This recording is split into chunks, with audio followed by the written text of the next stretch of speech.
Muito bem.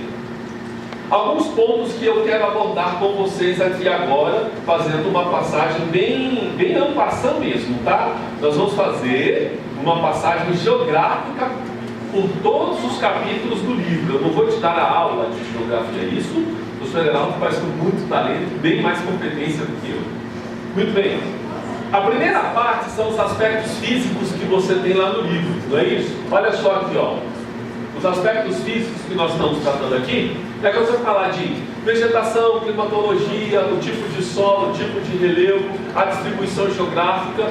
E lá no final do livro eu vou falar de alguns acidentes ambientais que aconteceram. Inclusive lá eu tenho a fotografia do segundo maior acidente ambiental que aconteceu no Distrito Federal.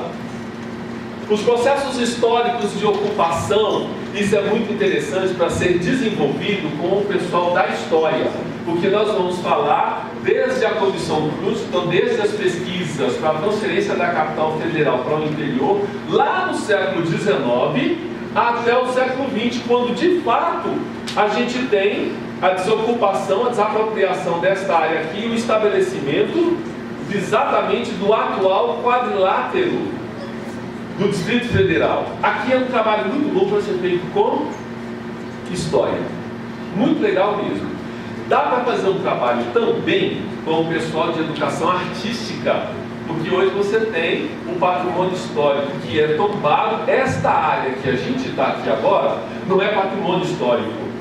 Lá na geografia política nós chamamos de zona tampão, que é uma zona de proteção ao patrimônio histórico. Como, por exemplo, o Uruguai, que é um país tampão em relação a prováveis crises entre Brasil e Argentina. Ou, como a Hungria, a República Tcheca e a Eslováquia, são países que tamponam um provável conflito entre o Oriente e o Ocidente na Europa.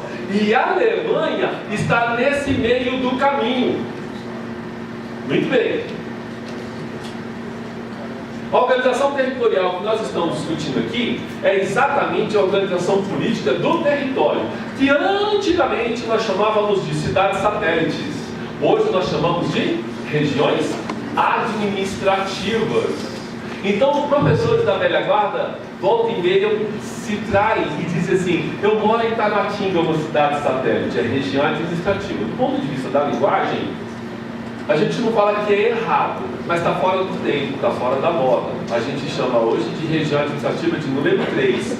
A título de curiosidade, Águas Claras, qual é a região administrativa de Águas Claras? Qual é a região administrativa de Águas Claras? Valendo um lanche na cantina do colégio lá em Planaltina de Goiás. Hã? Como é? Qual é o número dela? RA 7, RA 20, 11. Vamos lá, qual que é a RA de Águas Claras? Não sabe? Calma então. Nós vamos recorrer aos universitários agora, valendo o lanche no colégio da rede pública lá em Planaltina de Goiás. Ok? Mas o barato de tudo é que você vai viajar até lá, vendo vários estratos fitofisionômicos. Muito bem. População, emprego e renda. Aqui, nesse capítulo, é bem interessante por causa do seguinte: nós tínhamos no passado a maior renda per capita do Distrito Federal lá no plano piloto. Ok? Mas com as novas centralidades, nós passamos a ver muitas outras rendas boas em Águas Claras, em Taguatinga, no Gama, com uma renda per capita muito próxima da renda per capita média do plano piloto. Muito bem. Impactos antrópicos. Toda essa área de Águas Claras, por exemplo, era uma área de conservação ambiental, era manancial de água no passado, ok? E hoje nós temos uma grande cidade. Olha só que interessante. Durante os anos 90, a segunda metade e a primeira década do século XX, Águas Claras foi o maior canteiro de obras da América Latina. E isso é um impacto antrópico. Isso é o impacto antrópico, a ação humana sobre o bioma do Cerrado. Então nós tivemos uma descaracterização da paisagem. Isso é que eu acho que vale a pena a gente falar. Quando a gente fala de bioma cerrado, nós tínhamos aqui então uma fitofisionomia do cerrado. E hoje nós temos uma paisagem de concreto, de prédios, ok? Sem lugar para pedestres. Então nós estamos falando de um impacto antrópico sobre a antiga área de conservação ambiental. Vicente Pires era também uma área de conservação ambiental. Atualmente é uma área de ocupação humana, portanto, ação antrópica. Aqui eu coloquei alguns pontos básicos da primeira parte do livro de geografia, ok? Vamos repassar aqui comigo, olha só aqui, ó. Formação vegetal, hidrografia, tipologia e fauna. É exatamente esta a sequência que está aqui. Do ponto de vista cartográfico, então lá no primeiro ano, quando você vai estudar as noções de escala, por exemplo, para a leitura de um mapa, é importante você saber a localização. Aqui cabe uma aula muito legal de cartografia, muito legal mesmo, tá? Muito bem, aqui são alguns mapas que eu trouxe para te mostrar, para que nós possamos ver qual é a localização, onde é que nós estamos, ok? Então olha só aqui, ó. Esse primeiro mapa aqui, tá vendo? Toda essa região em volta do quadrilátero é a RID. Preste bastante atenção. Você vai fazer uma avaliação agora na UNB, que pode ser o PAS, se for o terceiro ano, no final do ano, e vai ser o Enem.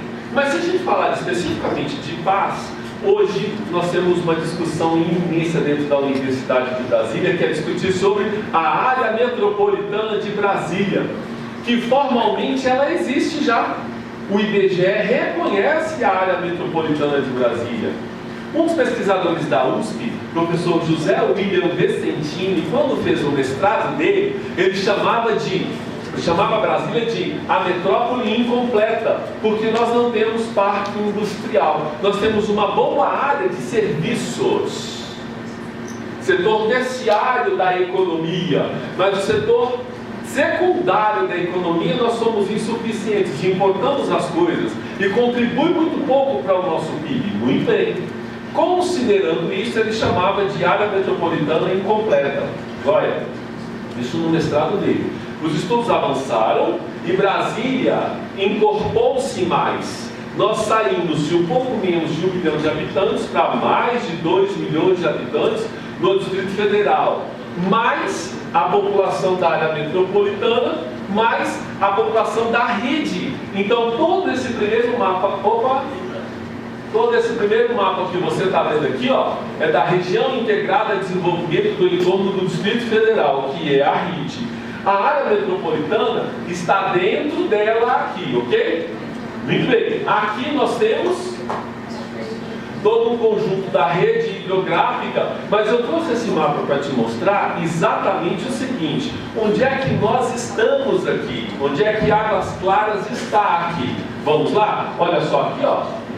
Aqui, Asa Sul, caminhamos para cá, estamos aqui, ó. Esse aqui é um altiplano. Então essa região aqui, rumo a Taguatinga, está em relação à região administrativa de Mineiro mais alta. E ela é chamada de um altiplano do Planalto Central brasileiro. Então nós estamos exatamente aqui, ó, nessa posição aqui, ó. Águas Claras está exatamente aqui. Um dos córregos que alimenta o Paraná nasce exatamente aqui, em Águas Claras. Passa aqui embaixo e alimenta o Lago Paranoá. Muito bem. Esse outro aqui é exatamente da rede hidrográfica do Distrito Federal. Mas o que eu queria te mostrar é que aqui nós temos dividido as bacias hidrográficas do Distrito Federal, tá certo? Aqui estão todas as bacias hidrográficas. Atualmente, a bacia hidrográfica de maior impacto ambiental, de maior ação antrópica, é essa aqui, ó, que é a bacia do Rio Paranoá. Toda essa daqui. Ok? Uma outra que nós temos também com muita ação antrópica é essa daqui. Por que eu estou te falando disso? Porque aí você vai ter que ter claro o seguinte: a ocupação humana no Distrito Federal se dá em qual direção? Está claro para você essa minha pergunta? Porque daí eu vou te mostrar os dois últimos mapas lá na frente para verificar onde é que está se dando a ocupação do atual território do Distrito Federal, que é parte da minha atual pesquisa de doutorado. E aqui, ó, toda essa região que você está vendo aqui verdinha, ela é o Parque Nacional. Comumente nós conhecemos como águas emendadas. Desculpe, águas emendadas não. Água mineral. Água mineral. Onde você pode ir lá alguma parte, tomar banho, tem piscina, tem restaurante, ok? Mas tem uma outra parte que é, toda essa parte aqui, ó, é a área de preservação fitogeográfica para estudos pela universidade. E aqui nós temos um grande problema, porque o Parque Nacional, ele é de administração federal. Então, não dá para surgir condomínio por força dos agentes políticos locais, porque somente o Congresso poderia aprovar o projeto de urbanização desta área aqui. Ora, professor Washington, mas nós temos algumas casas já ocupando a região, irregularmente, temos sim. E tem uma que já está institucionalizada. Quando a gente pega a EPIA, quando nós pegamos a EPIA, Carrefour Sul, Carrefour Norte, rumo a Sobradinho, do lado esquerdo, nós já temos uma ocupação dentro da área do Parque Nacional, institucionalizada pelo Distrito Federal, mas não aprovada pelo Congresso Nacional. Então, esse é um grande problema territorial dentro do Distrito Federal. Por que é um grande problema? Só para você entender a política disso. O IPAM, ele é o Instituto Histórico que regulamenta e regula a proteção do patrimônio histórico, ok? A AGFIS é o órgão que fiscaliza, só que nós temos o IPAM, Seção do Distrito Federal, e a AGFIS, Distrito Federal, e o Parque Nacional, ele é de administração federal.